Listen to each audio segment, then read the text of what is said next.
स्वागत है आपका हमारे चैनल लर्न विद एमडी में।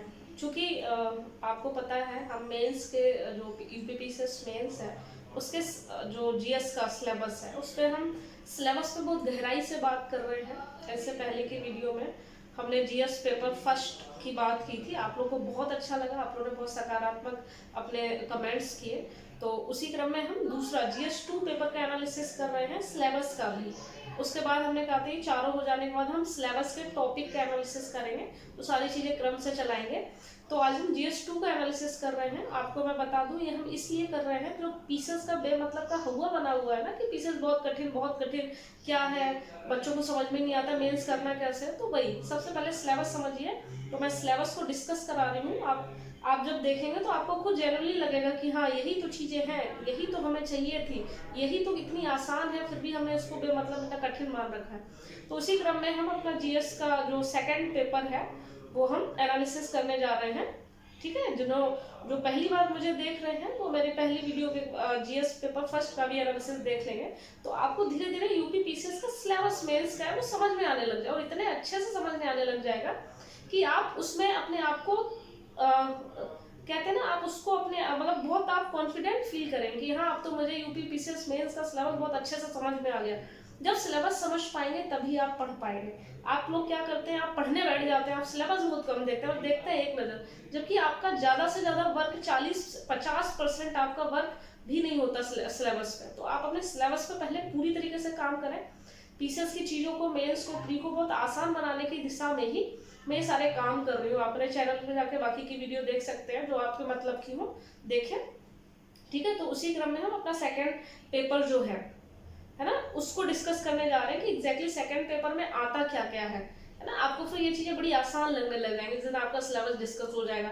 और फिर सिलेबस के अगर टॉपिक डिस्कस हो गए तो आपके लिए पीसीएस मेंस कुछ होगा ही नहीं, बस आपको सिर्फ आंसर राइटिंग पे काम करना है, अपने प्रेजेंटेशन पे काम करना है। वो सब भी मैंने वीडियो बना रखे हैं, कैसा प्रेजेंटेशन हो रही, कैसे उत्तर लिखे, ये सारी चीजें जितनी भी है वो आप देख लेंगे। ठीक है, चलिए हम अपना सेकंड पेपर का एनालिसिस कर लेते हैं। आइए तो हम अपने सिलेबस पे डिस्कस कर लेते हैं। आपको चीज़ें अच्छी लगें तो बार बार नहीं कहूँगी, आप लर्न विद एमडी मेरा चैनल का नाम है। ठीक है, एक लाइक ज़रूर कीजिएगा, आपको चीज़ें समझ में आए। ठीक है, ताकि मैं मोटिवेट फील करूँ और ऐसी वीडियो समय समय पे लाती रहूँ। ठीक है, तो चलिए हम अपने सिलेबस डिस्कशन पे बात कर लेते हैं। देखिए ये पूरा आपका सिलेबस है। ठीक है, ये आपका, इसको मैं अपने टेलीग्राम चैनल पे जो नहीं जुड़े हैं वो जुड़ जाएंगे, इसको मैं वहाँ डाल दूँगी। जीएस फर्स्ट पेपर में डाल ही चुकी हूँ। तो देखिए ये सिलेबस है, इसको समझना बहुत ज़रूरी है। आपने अगर नहीं समझा होगा तो आपको मेंस फिर कुछ समझ में नहीं आएगा, बस आप पढ़ ही रहे होंगे। तो उसी क्रम में हम आपको बता देते हैं कि आपका जो सिलेबस है टॉपिक 10 तक, जो टॉपिक आपका 10 है, एक से लेके चलिए टॉपिक 1 से लेके टॉपिक 1, 2, 3, 4, 5, 6, 7, 8 और ये 9 और 10। ठीक है, ये आपके जो ऊपर से लेके यहाँ तक टॉपिक नंबर 10 तक ये आपका प्योर पॉलिटी है। क्या है? Pure polity. ये पॉलिटी है जो आप लोग पढ़ते हैं, वो प्योर पॉलिटी है। आपको पहले यही पता हो आपका सिलेबस बटा कितने भागों में है। तो 1 से लेके आपका 10 तक। ठीक है, 1 से लेके आपका जो 10 तक है, एक ये शुरुआत से ऊपर से स्टार्ट करेंगे आप, वहाँ से लेके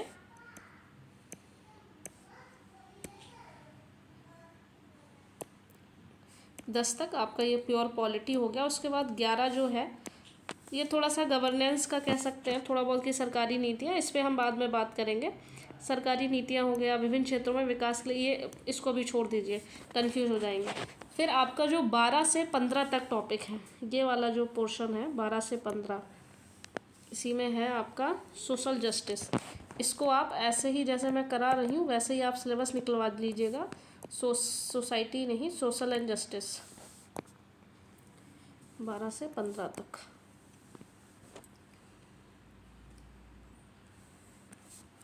सोशल एंड जस्टिस।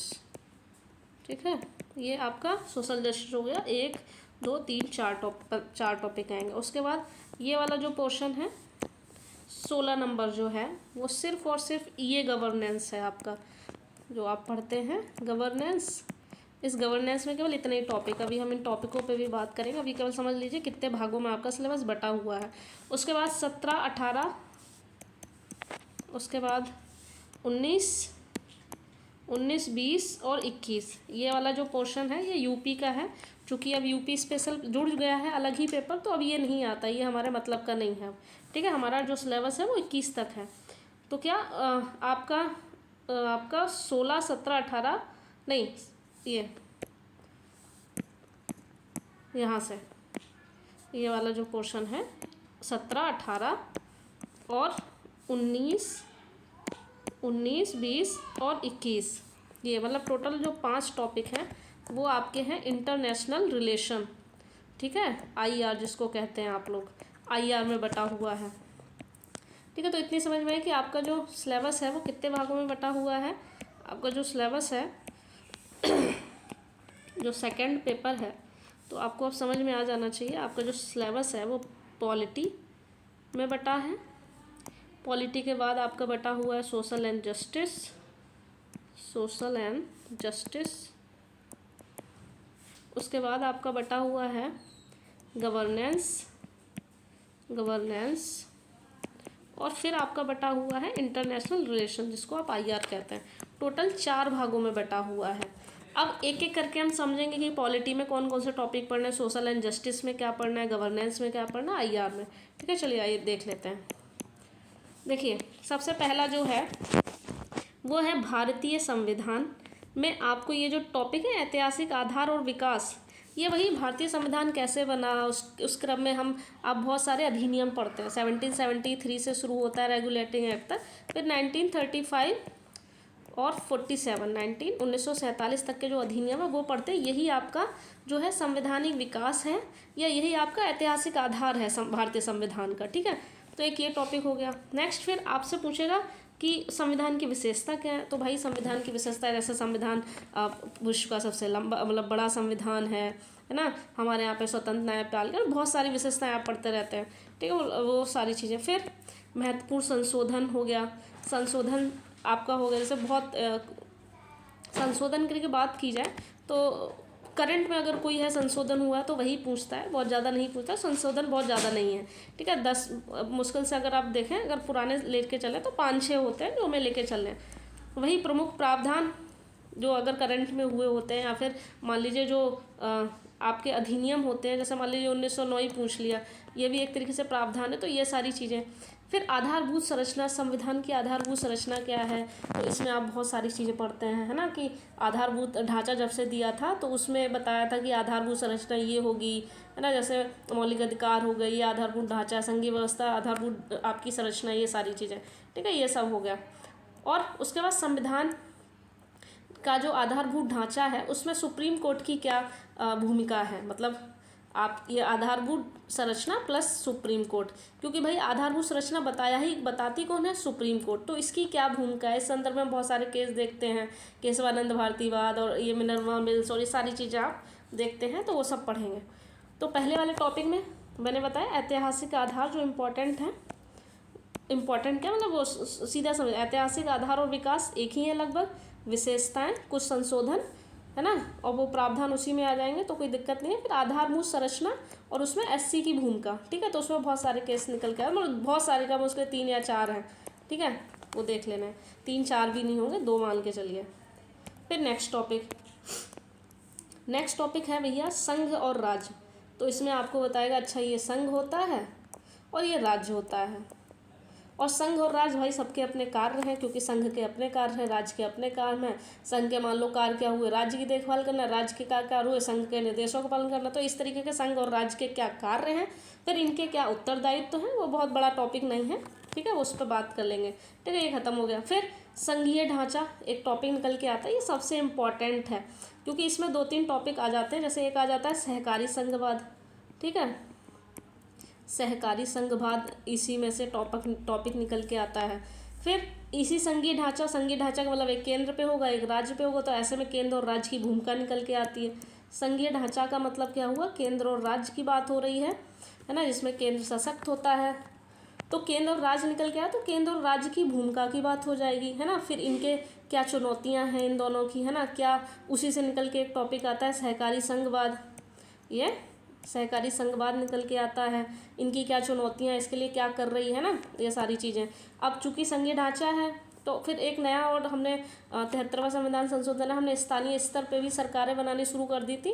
तो फिर स्थानीय स्तर पर शक्तियाँ कैसी हैं, उनकी क्या चुनौतियाँ हैं, वो सारी चीज़ें पढ़ेंगे। फिर वहाँ पे वित्त का हस्तांतरण कैसा, ये बहुत टॉपिक होता, मतलब बर्निंग टॉपिक होता है कि हमारे यहाँ के जो स्थानीय स्वशासन है उनके पास वित्त होता नहीं है, तो उस संबंध में उसकी चुनौती है, ये सारी चीज़ें। ठीक है, तो इस वाले पहली तो बात कर ली। दूसरे में हम क्या देखते हैं, दूसरे में भाई केंद्र और राज्य के कार्य क्या हैं, इनके उत्तरदायित्व तो क्या हैं। भाई आपने राज्य बना दिया, केंद्र बना दिया, इनको कुछ कार्य दिए होंगे, ठीक है, तो वही और उन कार्य हैं तो सीधी सी बात इनके कुछ उत्तरदायित्व होंगे। उत्तरदायित्व को पूरा करने की दिशा में जो कार्य करते हैं वो पढ़ेंगे। फिर संघीय ढांचा आपको बता दिया, उससे हमने 2-3 चीज़ें बताई। संघीय ढांचा मतलब केंद्र और राज्य, तो केंद्र और राज्य निकलेगा तो फिर इनसे इनकी चुनौतियाँ सब निकल के आएंगी, है ना। फिर इनसे सहकारी संघवाद निकलेगा, संघात्मक ढांचा आएगा, है ना, फिर एकात्मक ढांचा, ये सारी चीज़ें पढ़ेंगे। फिर वही स्थानीय शक्ति, वो हम बात कर ले। तीसरा टॉपिक पे बात करते हैं जो इम्पोर्टेंट है। तीसरा टॉपिक इम्पॉर्टेंट भी है, बहुत छोटा भी है, केवल वित्त आयोग की भूमिका की बात है, 280 की बात करेंगे। उसमें केंद्र और राज्य के वित्तीय संबंध कैसे हैं और उनको कैसे अच्छा बनाया जा सकता है, कुल मिला के वित्त आयोग की बात होती है, वित्त आयोग की भूमिका निकल के आती है, तीसरा टॉपिक। चौथा जो मोस्ट इम्पॉर्टेंट और अच्छे भी टॉपिक हैं कि भाई शक्तियों का पृथक्करण क्या होता है ना, कैसे इसको मेंटेन किया जाता है, और फिर इसके संबंध में क्या क्या चुनौतियाँ आती हैं वो हम सब पढ़ते हैं। फिर विवाद निवारण तंत्र और अन्य संस्थाएं इसकी, जैसी कि भाई विवाद निवारण तंत्र की एक संकल्पना है, उसमें आप बहुत सारे संस्थाएं बना देते हैं कि विवादों को निपटान के लिए, क्योंकि सुप्रीम कोर्ट और हाई कोर्ट में बहुत सारे मामले होते हैं वो लंबित हो जाते हैं, मतलब बहुत बोझ हो जाता है। इसी संदर्भ में विवाद निवारण तंत्र आती हैं, कुछ संस्थाएं आती हैं, मतलब जो जिसको आप कह सकते हैं। फिर उनका उदय होने का कारण क्या है, उनका क्या उनका यूज़ है, तो वो सारी चीज़ें से एमली कोड, फैमिली कोड, ये सब पढ़ते हैं ना, ये सब इसी में आ जाएंगी। ठीक है, उनका उदय का मतलब ही यही है कि भाई सुप्रीम कोर्ट और हाई कोर्ट पे इतना बोझ हो गया, उसको कम करने के लिए, लोगों तक पहुंच बनाने के लिए, ये सारी चीज़ें। तो टॉपिक 4 हो गया। फिर टॉपिक 5 पे बात कर लेते हैं। तो टॉपिक जो 5 है आपका सीधा साधा है कि भाई भारत का जो संविधान है उसका अन्य लोकतांत्रिक देशों के साथ तुलना क्या है। जैसे इसमें हम 2 ही 3 पढ़ते हैं, एक ब्रिटेन के साथ पढ़ लेते हैं और एक अमेरिका के साथ, बहुत ज़्यादा किसी के साथ नहीं। ठीक, तो ये वाला टॉपिक ख़त्म हो गया। भारत और ब्रिटेन और अमेरिका के साथ कुछ तुलना देख लेते हैं कि भाई हमारे यहाँ पे राष्ट्रपति ऐसा होता है, इनके यहाँ पे ऐसा होता है, यहाँ ऐसी प्रणाली, वहाँ वैसी प्रणाली, ये सारी चीज़ें उसमें पढ़ेंगे। ठीक, उसके बाद निकल के आता है टॉपिक आपका 7वां। जो 7वां टॉपिक है वो वही कार्यपालिका और न्याय, नहीं 6ठा टॉपिक है। 6ठा टॉपिक क्या कह रहा है कि भाई संसद, तो संसद में सीधे 3 भाग हो जाएंगे संसद के। राष्ट्रपति इसी में हम पढ़ेंगे, ठीक है, उसके बाद हम राज्यसभा पढ़ेंगे, इसके बाद हम लोकसभा पढ़ेंगे। ठीक, तो ये सब पढ़ेंगे। ऐसे ही सेम राज्य के स्तर पर होता है राज्यपाल, विधान परिषद और विधानसभा, तो उनकी भाई क्या संरचना है, क्या उनके कार्य हैं, है ना, उनका कार्य का संचालन कैसे होता है, उनकी शक्तियाँ क्या होती हैं, उनके विशेषाधिकार क्या होते हैं। बस ये वाला टॉपिक इतना ही है, इसमें कुछ नहीं करना है। नेक्स्ट टॉपिक है आपका कि भाई कार्यपालिका क्या है। जो कार्यपालिका है वो न्यायपालिका, फिर इसकी संरचना आपने विधायिका की देख ली, फिर कार्यपालिका की संरचना आप देखेंगे, स्थायी कार्यपालिका, अस्थायी कार्यपालिका, फिर न्यायपालिका, इनकी क्या संरचना है, इनका क्या संगठन है, इनके फिर बस इसमें इतना ही है। ठीक है, ये सब कुछ नहीं है वो सब। उसके बाद प्रभावक समूह देखेंगे या दबाव समूह, आप लोग जिस नाम से जानते हैं कि इनके क्या रोल होते हैं। ठीक, उसके बाद जो औपचारिक और अनौपचारिक संघ हैं बहुत सारे, मान लो मजदूर संघ और ये संघ वो संघ, है ना, कुछ औपचारिक है कुछ अनौपचारिक है, वो कैसे हमारे शासन को मतलब कैसे शासन में उनकी भूमिका निभाते हैं। एक तरीके से ये भी दबाव समूह है, प्रभावक समूह कहलाए जा सकते हैं। फिर एक पूरा टॉपिक है जनहितवाद, PIL, ठीक है, बहुत इंपॉर्टेंट है, ये भी पूछा जाता है। PIL हो गया, तो टॉपिक 7 भी डिस्कस हो गया। फिर 8 टॉपिक बहुत सारा जनप्रतिनिधित्व अधिनियम 1950 और 1951, बस यही 2 ही आते हैं, इनमें या तो तुलना आएगी या कुछ आएगा। ठीक, तो 8 टॉपिक हो गया।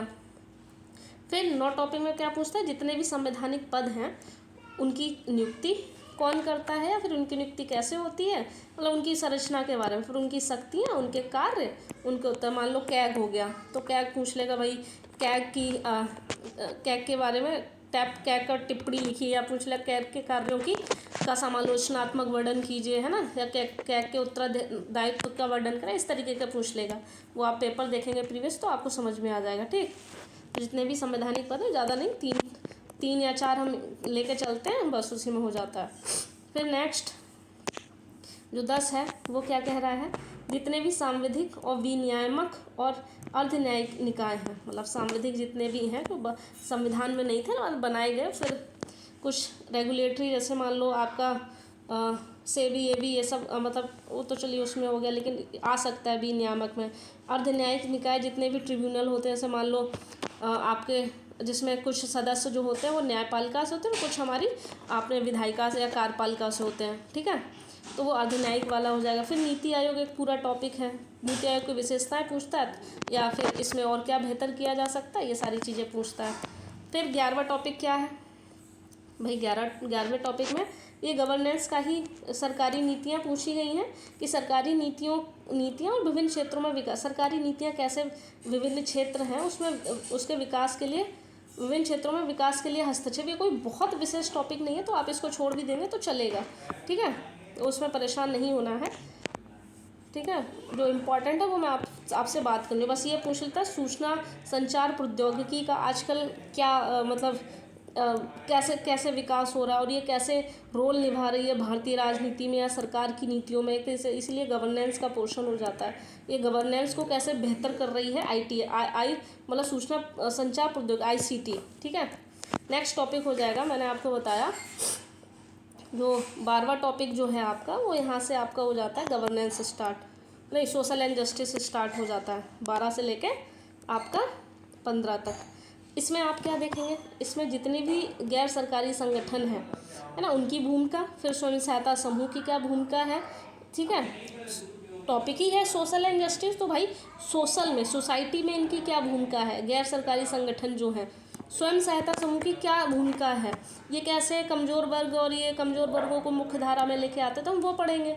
ठीक है, वही अभिदाता पढ़ेंगे, कुछ सहायतार्थ संस्थाएं होती हैं, मतलब एक तरीके जो सोसाइटी के कमज़ोर वर्ग हैं उनको मुख्य धारा में लाने के लिए इन सब की क्या भूमिका है। गैर सरकारी संगठन हो गए, स्वयं सहायता समूह हो गए, है ना, विभिन्न समूह और है ना, वो आप जब प्रीवियस ईयर करेंगे तो आपको पता होता है। एक ये टॉपिक इंपॉर्टेंट है, स्वयं सहायता समूह, और कभी कभी अभिदाता पूछ लेता है, इनकी भूमिका पूछ लेता है समाज में। फिर नेक्स्ट टॉपिक है हमारा कि भैया इसको बस यहाँ से देखिए, कल्याणकारी योजनाओं की बात की गई, सोशल जस्टिस है, सीधी सी बात है, समाज में कैसे न्याय हो, तो इसके लिए कुछ कल्याणकारी योजनाएं चलती हैं, पर किन के लिए चलती हैं, जो अति संवेदनशील वर्ग हैं, जैसे SC हो गया, ST हो गया, है ना, बच्चे हो गए।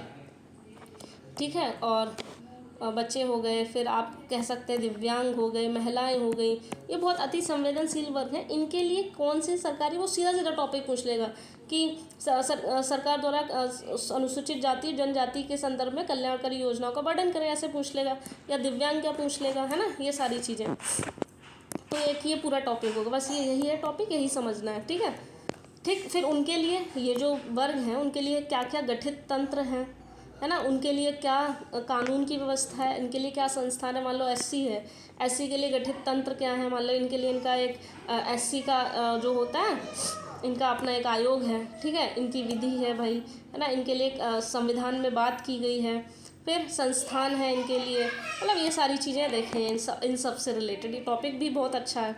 ठीक, उसके बाद नेक्स्ट टॉपिक है आपका भाई, नेक्स्ट है स्वास्थ्य से पूछ लेगा, शिक्षा और मानव संसाधन, इनकी भाई स्वास्थ्य कैसा है, समाज में स्वास्थ्य की क्या स्थिति है, शिक्षा की क्या स्थिति है, मानव संसाधन की क्या स्थिति है, और इनको कैसे बेहतर बनाया जाए, और इनमें क्या चुनौतियां हैं, ये सब की बात हो जाती है 14वें टॉपिक, मतलब स्वास्थ्य, शिक्षा और मानव संसाधन। नेक्स्ट गरीबी और भूखमरी, भाई गरीबी और भूखमरी एक दूसरे से अंतर संबंधित है, तो इनमें क्या क्या, मतलब इनकी क्या चुनौतियां हैं, इनको कैसे कम किया जा सकता है ना, ये सारी चीज़ें हम इसमें पढ़ते हैं। फिर तो हमने ये वाला टॉपिक कर लिया कि सरकारी नीतियाँ 11 से लेके 16 तक आपका ये जो हो गया सोशल एंड जस्टिस, ये वाला गवर्नेंस का ही पोर्शन है। नेक्स्ट हो गई गवर्नेंस। आपका 16 टॉपिक सिर्फ और सिर्फ गवर्नेंस है। 16वां टॉपिक में आप बात करते हैं कि शासन व्यवस्था कैसी है हमारे पे, शासन जो है शासन की व्यवस्थाएं कैसी हैं। फिर आप पारदर्शिता पूछते हैं, सीधा सीधा शासन में पारदर्शिता की क्या महत्व है, इसको कैसे बढ़ाया जाए, ऐसी जवाबदेहिता का क्या महत्व, कैसे बढ़ाया जाए, क्या चुनौतियाँ, ये सारी चीज़ें। फिर ई गवर्नेंस क्या है, इसके क्या एप्लीकेशंस हैं, क्या इसके मॉडल हैं, इनकी क्या सफलताएं हैं, क्या चुनौतियां हैं, ये सारी चीज़ें। फिर मोस्ट इम्पॉर्टेंट भाई नागरिक चार्टर होते क्या हैं, ठीक है, ये सारी चीज़ें। इसमें जो मेन है वो बस यही है 5 टॉपिक, ठीक। फिर पारदर्शिता और जवाबदेहिता एक दूसरे से कैसे संबंधित हैं, ये है तो ये है, ये है तो ये, ऐसे करके एक ये टॉपिक हो गया। नेक्स्ट लोकतंत्र में, ये तो पूरा टॉपिक ही है, पूरा सीधा पूछ लेता है। लोकतंत्र में सिविल सेवकाओं की भूमिका इस बार 23 में भी आया था, तो इस सिविल सेवकाओं की बहुत भूमिका है लोकतंत्र में। लोकतंत्र को सफल बनाने में सबसे बड़ा योगदान भी सिविल सेवकों का ही है। अगर सिविल सेवक एक तरीके से सोचिए चुनाव बहुत निष्पक्ष तरीके के ना कराएं और सिविल सेवक ही भ्रष्ट हो जाए, या सिविल सेवक की पारदर्शिता उनमें ना हो, जवाबदेही ना हो, है ना, तो वो क्या करेंगे, चुनाव प्रणाली को क्या कर देंगे भाई, नकारात्मक रूप से प्रभावित कर देंगे भाई। जिसको चुन के आना चाहिए वो नहीं आ पाएगा, इससे क्या होगा, लोकतंत्र एक तरीके से खतरे में पड़ जाएगा कि नहीं पर। तो लोकतंत्र में सबसे इम्पोर्टेंट भूमिका है सिविल सेवकों की, ठीक है। फिर IR बहुत अच्छा है और बहुत कम है, इसके लिए बड़ा निश्चिंत रहो। 18 जो है टॉपिक कि भैया भारत और पड़ोसी देशों, जिसमें आप कहते हैं कि भाई भारत और अन्य देशों के साथ हमारे संबंध क्या है। तो एक तो सदाबहार हमें परंपरागत लेके चलना पड़ता है, एक चीन का और एक पाकिस्तान का, तो लेके चलना है। और फिर स्पेशली इस पर करंट आता है, फिर इस समय जो करंट में सिचुएशन हो ना, जैसे लास्ट टाइम मान लो श्रीलंका के साथ था, श्रीलंका में दिवालिया हो गया था, तो वो श्रीलंका वाला आया था, तो हमें पता रहता है करंट वाला ही पोर्शन हम लेके चलते हैं। और ये वाले तो हमें अपना इनका नोट्स बना ही लेना, और करंट जब जो होगा उस हिसाब से 1 या 2 जो भी करंट हो तो उनको तैयार कर लेना। तो ये वाला पोर्शन यहाँ ख़त्म हो जाता है, ठीक है। नेक्स्ट कि भाई द्विपक्षीय त्रिपक्षीय वैश्विक समूह, यहाँ पे सीधा कि भारत का वैश्विक समूह जो है क्या है और भारत के हितों को ये कैसे प्रभावित करते हैं। तो कुछ वैश्विक समूह आपको पढ़ने पड़ेंगे। जैसे वैश्विक समूह आप देख लेंगे, मान लो उस समय बहुत सारे चल रहे थे। एक सेकंड रुकिए मेरा। अब आप वैश्विक समूह की बात करेंगे तो जैसे क्वाड चल रहा था उस समय, है ना, क्वाड +2 आया, फिर ये सारी चीज़ें हो गई, और सार्क हो गया, आसियान हो गए, ये वैश्विक समूह हो गए, है ना। इनके साथ भारत के कैसे संबंध हैं, ये सारी चीज़ें। इसमें भी वही करंट वाला ही सबसे ज़्यादा आता है कि करंट में क्या चीज़ें चल रही हैं। जैसे उस समय क्वाड था और बहुत से हैं जो मुझे अभी याद नहीं आ रहे। तो भारत का वैश्विक जो समूह है उस समय को कैसे क्या है, ठीक है। तो एक ये टॉपिक हो गया। फिर भारत आप्रवासी जो भारतीय हैं वो कैसे भारत की राजनीति को प्रभावित करते हैं, विकासशील देशों की नीतियाँ कैसी होती हैं आप्रवासी भारतीयों को लेके, और विकसित देशों की, है ना। तो ये इतना वो नहीं है, इसमें बस परेशान होने वाली बात नहीं है, इसमें बस आप इतना ले चलेंगे। आप्रवासी जो भारतीय हैं, आपके जो आप्रवासी भारतीय हैं उनकी क्या क्या चुनौतियां हैं भारत के संदर्भ में कह लें, या फिर भारत से वो मतलब जिस देश में वो प्रवासी हैं तो उस संदर्भ में उनकी क्या चुनौतियां हैं, है ना, क्या सुधार किए जा सकते हैं, उनका अर्थव्यवस्था पर क्या प्रभाव पड़ता है, ये सारी चीज़ें तो बहुत इंपॉर्टेंट नहीं है, बट ठीक है ये आपको मोटा मोटा पता हो कि भारत की प्रवासी नीति क्या है, क्या चुनौतियाँ हैं, क्या सुधार किए जा सकते हैं। फिर महत्वपूर्ण अंतर्राष्ट्रीय संस्थान या संस्थाएँ, और फिर उनकी संरचना देख लेनी है, उनके कार्य देख लेने। तो इसमें आप जब देखते हैं तो बहुत एक सबसे पहले तो UN निकल के आता है आपका, ठीक है। फिर आपका ब्रिक्स निकल के आता है, ठीक। उस समय के G7 और ये सब ना ये करेंगे, मतलब UN, ब्रिक्स, WTO ये सब तो आपके होने ही होने चाहिए। और जो करंट में चल रहा हो, जैसे मान लो उस समय G20 की बैठक हुई थी, तो G20 आया था, हम लोग अपना गैस वर्क में किए थे G20, तो वो आया था। तो इसमें भी करंट, लेकिन कुछ एक तरीके से परंपरागत है, उनको तो याद कर लेना है, ठीक है। जैसे WTO हो गया, UN हो गया ना, सार्क हो गए, आशियान हो गए, ये सारी चीज़ें आप देख लेंगे। और फिर जो करंट में चल रहा हो उसको एक लेके चलेंगे, एक दो जो भी करंट में चल रहे हैं। फिर ये वाला जो है, तो 22 और 21 का तो कोई मतलब ही नहीं है, क्योंकि 22 और जो 23 है वो यूपी, पहले यूपी का पेपर नहीं होता था, तो ये फिर यूपी के कुछ क्वेश्चन डाल दिया करते थे, 2 टॉपिक। तो अब ये 2 वाले टॉपिक हट गए, क्योंकि यूपी में पहले से अब यूपी स्पेशल जुड़ के आता है, तो अब ये वाला पोर्शन उधर चला गया, तो ये हमारे मतलब का नहीं है।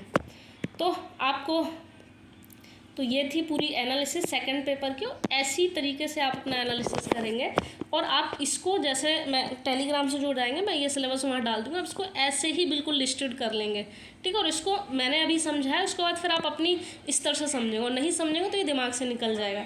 तो सबसे पहले मेरा समझा है वो पूरा समझ में आया होगा, अब आप इसका PDF निकलवा लेंगे, फिर PDF निकलवा के आप खुद अपने आप से पढ़ेंगे कि हाँ ऐसा बताया वैसा बताया, फिर आपको चीज़ें समझ में आने लग जाएंगी, ठीक है। तो बाद में, अभी तो हम GS के जो पेपर हैं पहला एनालिसिस कर चुके हैं, वो आप देख लेंगे। आज सेकंड एनालिसिस हो गया, फिर 3rd और 4 करना है, फिर पेपर 5 और 6 लेके चल रहे हैं। इन पर हम जल्दी बात करेंगे, क्योंकि आप लोगों के बहुत कमेंट्स आ रहे हैं, तो इन पर हम जल्दी बात करें। उसके बाद इन्हीं टॉपिक के हम उस पर बात करें कि भाई कौन कौन से टॉपिक्स, जैसे हो गया कैसे आते हैं, जैसे अभी मैंने आपको बताया था कि ये संघीय ढांचा था, तो संघीय ढांचा से क्या क्या निकल के आएगा, संघीय ढांचा में कौन कौन से इंपॉर्टेंट, वो सारी लिस्टिंग कराएंगे आपको बाद में, ठीक है। तो आशा करती हूँ कि आपको ये मेहनत समझ में आई होगी, आपको चीज़ें भी समझ में आई होगी। सिलेबस पे शायद ही इतनी आसानी से और इतने डेडिकेशन के साथ किसी ने बात की होगी, तो इतने, उसके लिए आपका एक लाइक तो बनता है।